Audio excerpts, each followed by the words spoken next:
The time is 4:30. This is WKYT This Morning. Police telling us that a soon-to-be mother was shot and killed overnight in Lexington. We'll have the breaking details just ahead this morning. County officials are taking extra precautions for residents who might have been exposed to toxic soil in Montgomery County. Find out how coming up. And see how a Lexington middle school volleyball team is raising money for a good cause. That and the weather forecast coming up on WKYT.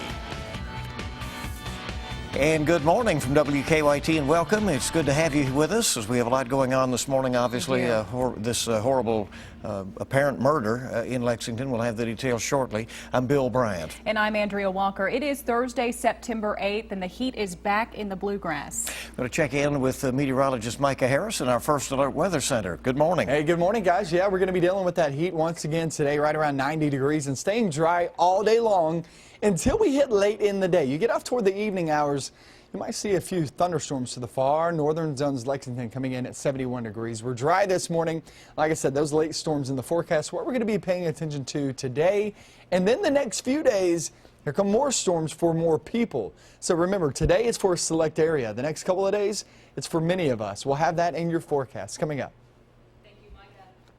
We begin today with breaking news in Lexington this morning. Lexington police say an 8-month pregnant woman has died after being shot late last night. Now, sadly, they say her unborn baby has also died.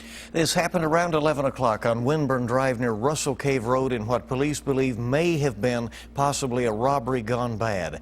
Police say Mariah Coleman was walking her dog with another person when an armed suspect approached. Moments later, police say Coleman was shot. Coleman was rushed to UK Hospital with life-threatening injuries, and we've been told in the last hour or so she died there. Doctors attempted to save Coleman's unborn baby, Jacoby, but they say they were unsuccessful. At this time, police say they do not have any suspects in the case. We'll have much more on this tragic story coming up in the next hour and, of course, throughout WKYT this morning as we are now dedicating resources to this story. Firefighters are trying to figure out what caused a fire that damaged a Lexington apartment. The fire started around 8:30 last night on Royalty Court. That's off Waller Avenue. Firefighters say when they arrived, they saw smoke and flames coming out of a window of the apartment. They say it didn't take them long to put out the fire, but the apartment already had some extensive damage. No injuries reported there.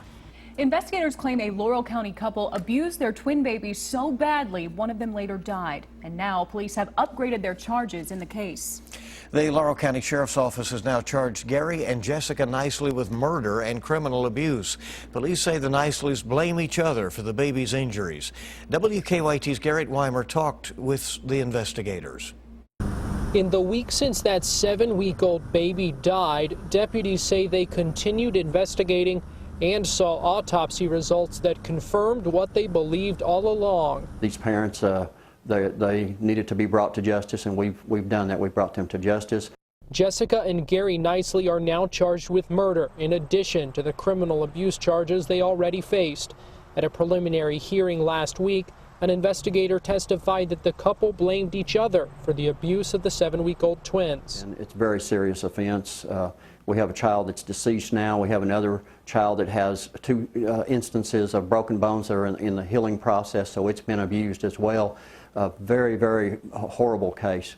It's a heartbreaking story even for those who don't know them.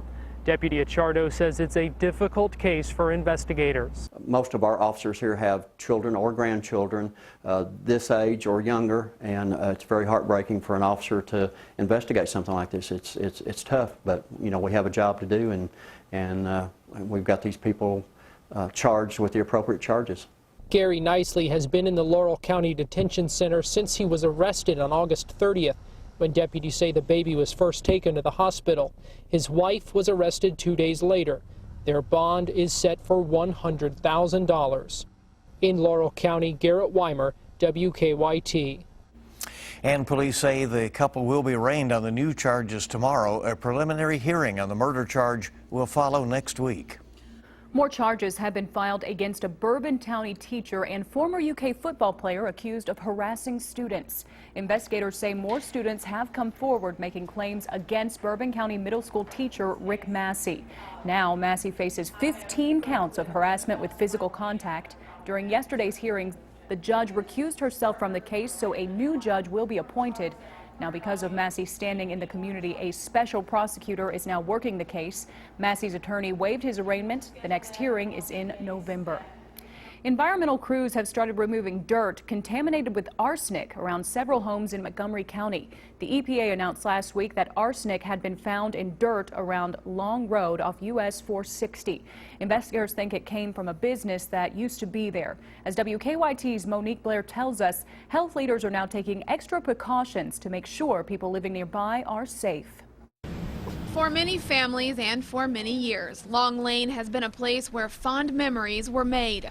But as Joanne Ballard looks back on those memories, she worries her grandchildren were exposed to the arsenic long before anyone knew it was there. When she was out in the yard, in that garden, with her little runny nose and dirt getting in her little, it got into her system. It's believed the high levels of arsenic have been in the soil on Long Lane for decades. We just didn't know. We didn't have a clue what we were in on. For the next roughly 6 weeks, the contaminated soil on 2 homes at a time will be removed and replaced with clean soil. The Kentucky Department for Public Health, along with the Montgomery County Health Department, were out here today on Long Lane taking toenail samples from the roughly 70 people who live out here in an effort to try and determine what their exposure to arsenic has been over the past year.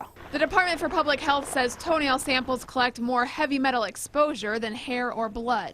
We have great University of Kentucky researchers here with us, and so once they get all the numbers, they are going to provide us as well as the families some sort of description about what it could mean. But now Ballard says regardless of what the tests say and regardless of the new clean soil, the damage has already been done. Even if they do what they promise, living here may be better, but the impact and the devastation that we've already went through, our mental anxieties, I don't think that's ever going to leave us.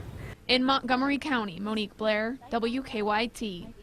The Division of Waste Management is in the process of contacting the parties they believe are responsible for the soil contamination. Police in eastern Kentucky are looking for the people responsible for killing 3 horses. The Johnson County Sheriff's Office says a man found the dead horses near a pack roaming together on a mountain in the Greasy community.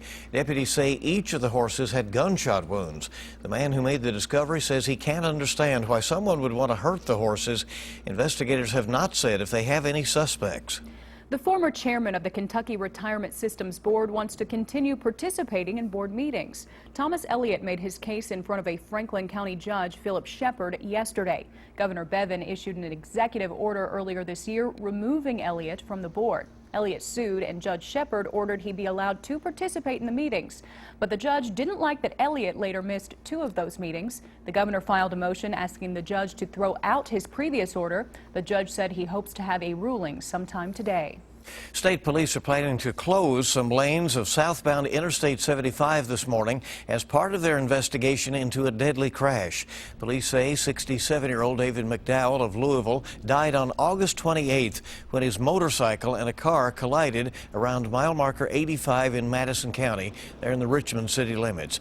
Police say both vehicles were trying to avoid a previous crash. Beginning at 9 o'clock this morning, police say the left 2 lanes of I-75 South will be closed between mile markers 84 and 85 as part of the investigation. Police expect that closure to last less than 2 hours. A Lexington Middle School's volleyball team is raising money right now in honor of a Lexington police officer who died of cancer. Detective Philip Harrison battled pancreatic cancer for months before dying earlier this year. His daughter Maggie plays volleyball for the Edith J. Hayes Middle School volleyball team. Last night, the team hosted a sideline cancer night. Players, coaches, and fans raised money for pancreatic cancer research.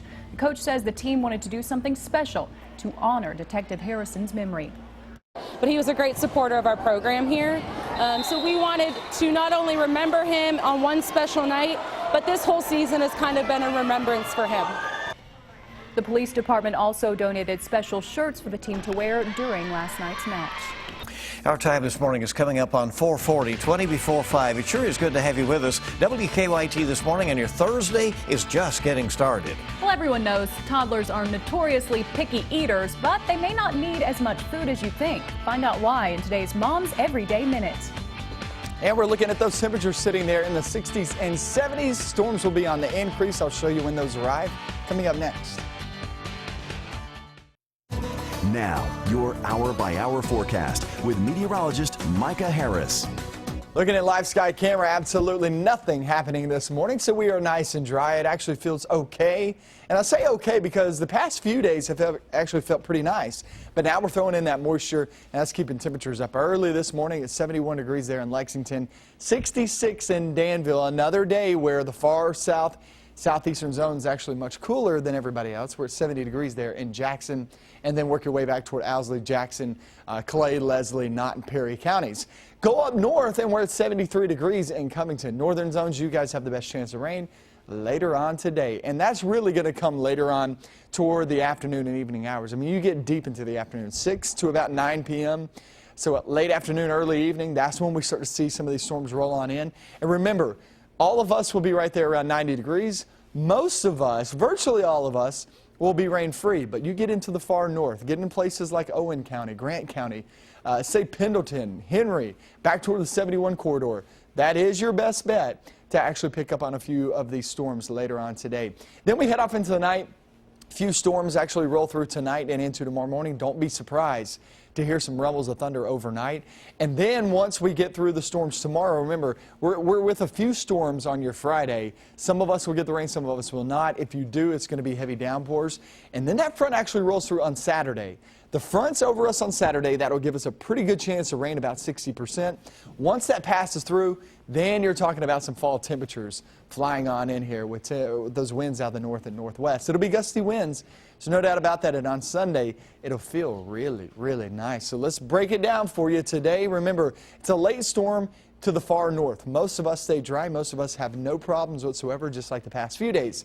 And then overnight into Friday, the front gets a little bit closer, and that'll spark up a few more thunderstorms there on your Friday with all the events going on. You just got to know this, that we're going to be dealing with at least a few rumbles of thunder around town. On Saturday, that's your best chance of rain as that front glides on through here. But look at Sunday, Monday, even Tuesday. Those are really, really nice temperatures. Humidity will be way down. It'll feel fantastic. The second half of your weekend, everybody will love Sunday. I promise you that. Sunny and 75, you got to love it. But yeah, the next few days really focused in on the storms, not so much the temperatures anymore. Granted, most of us stay dry. Most of us are around 90 degrees. But Friday and Saturday are better chances of rain, which is unfortunate. We got a lot of events going on. Right. Just keep your head up, right? Get through Saturday and it all looks good. There you go. The time this morning is 4:45. So here's a question a lot of parents have. Exactly how much food should a toddler be eating? Annie Payne breaks it down in today's Mom's Everyday Minute. Introducing foods to toddlers is an exciting time in their development, but some are more adventurous than others when it comes to trying new foods. The good news is it may not take as much food as you think to fulfill their daily nutritional needs. The American Academy of Pediatrics has new guidelines for feeding toddlers. Surprisingly, the AAP says your toddler's energy requirements aren't very large since their rapid growth slows down after the first year, so their intake doesn't have to be huge. Each day, a child between 1 to 3 years old needs about 40 calories for every inch of height. So a toddler who measures 32 inches should be taking an average of about 1,300 calories a day. And an average meal should look something like this: 1 ounce of meat or 2 to 3 tablespoons of beans, 1 to 2 tablespoons of veggies, 1 to 2 tablespoons of fruit, 1/4 slice of bread. Still, the AAP says this can all vary depending on a child's activity level and build. For Moms Every Day, I'm Annie Payne. For these tips and more, just go to WKYT.com and click on Moms Every Day. And right there, of course, we have the latest news and weather for you as well. It's great to have you here on WKYT this morning. We're live from Lexington with all the latest. 4:47 now. When we come back, the unveiling of the newest iPhone causing quite the buzz. Find out why after the break. The time now is 4:50 on your Thursday morning. The 2016 presidential candidates are back on the campaign trail a day after making their cases to be commander-in-chief. They were there at the same place, and it was interesting. Hillary Clinton and Donald Trump took the same stage during last night's forum in New York, but at different times, and they fielded some tough questions from veterans. Hannah Daniels has the highlights. The main thing is I have great judgment. Donald Trump sought to win over voters, including servicemen and women, last night, maintaining he was against the war in Iraq. I was totally against the war in Iraq. And hinting at a private plan to defeat ISIS. If I win, I don't want to broadcast to the enemy exactly what my plan is. The Republican nominee was challenged by this Army veteran who questioned his immigration policy for military members. Do you believe that an undocumented person who wants to serve in the U.S. Armed Forces deserves to stay in this country legally? That's a very special situation, and I could see myself working that out, absolutely. Trump grew defensive when questioned by moderator Matt Lauer about his relationship with Russia's president. If he says great things about me, I'm going to say great things about him. An absolute rock steadiness. Hillary Clinton, who appeared on stage first, touted her temperament while drawing a line in the Middle East. We are not putting ground troops into Iraq ever again, and we're not putting ground troops into Syria. The Democratic nominee spent much of the night defending herself against her email scandal. I communicated about classified material on a wholly separate system. I took it very seriously. The two candidates go head-to-head in their first presidential debate at the end of the month. Hannah Daniels, CBS News. And today, Donald Trump heads to Cleveland, Ohio. He will be addressing education there, and Hillary Clinton makes appearances in both North Carolina and Missouri. All right, this next story is one that has everybody talking. Apple has unveiled its latest iPhone, and it includes more storage, another change that's sparking a lot of conversation and controversy, what I'm trying to say there. The new phones are losing the traditional headphone jack. Apple says the move was made in favor of wireless headphones and those that use the charging port. And it's a talker. People try to decide which they like better. Well, Congress is still deadlocked over emergency funding in the fight against the Zika virus. In a dramatic turn of events yesterday, Florida Congressman David Jolly brought a canister of mosquitoes onto the House floor to condemn the lack of action. Aerial spraying for mosquitoes scheduled today over Miami Beach has been postponed until tomorrow amid public health concerns. One way to get people's attention. Well, it gets attention, but sure. They're deadlocked on this, you know, and a lot of people find it ridiculous, certainly. Right. Coming up next, we'll have a look at some of the stories that we're working on for you this morning. And we'll have another look at your morning forecast. Stay with us. Time is 4:56 on WKYT this morning, rolling toward 5 o'clock. All right, sounds good to me. Now it's time to take a look at some of the stories we're working on for you this morning. Coming up at 5, we'll have the latest from Lexington police on a terrible shooting, death of a pregnant woman and her unborn baby. This story developing overnight. We'll also be hearing from someone who witnessed the shooting. That and more just ahead in a brand new hour of WKYT this morning, starting shortly at 5. Not the kind of story we like to start with. It is not, and but we are running down the details, and we'll have the information about any suspects and that sort of thing within the next hour. Want to check in with Micah today as our weather starts to change, more storms starting to arrive. Right, and that's the big change in the forecast for now, the next couple of days. But once we get toward late weekend, big changes in the temperatures. You'll absolutely love it. It's 72 degrees right now in Lexington, and you know what? Some people on Sunday, maybe even at a high of 72 degrees. So that just shows you big shot at cooler air heading our direction. 90 degrees by the afternoon. We will have a mixture of sun and clouds. Afternoon. Once we hit late afternoon off into the evening hours, it's mainly evening, we could have a few storms to the northern zones, and then those slowly glide southbound as we go throughout the night. So some of us sleeping tonight could hear a couple of rumbles of thunder, especially central north and western zones. So 90 degrees today, staying dry for the daylight hours for the most part. And then once we get off into the night, things really change. I'm going to go over that. I'll show you when we have the better opportunity of thunderstorms in the forecast coming up with your 7-day, another 2 hours of WKYT News.